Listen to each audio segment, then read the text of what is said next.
21 পুরুষ তুমি কবিতা কথা যি স্থান থাকে মনে প্রিয় ভক্ত উদার চরিত্র সেই স্থানত কীট পতংগ হয় শুদ্ধ তোমাৰে ভকতৰ একান্ত ভক্তি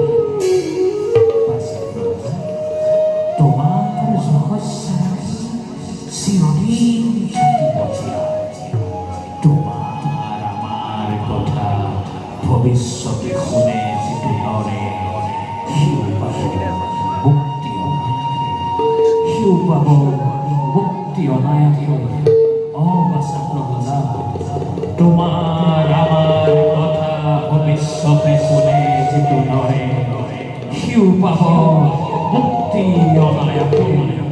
জয় নৃসিংহ প্ৰভু।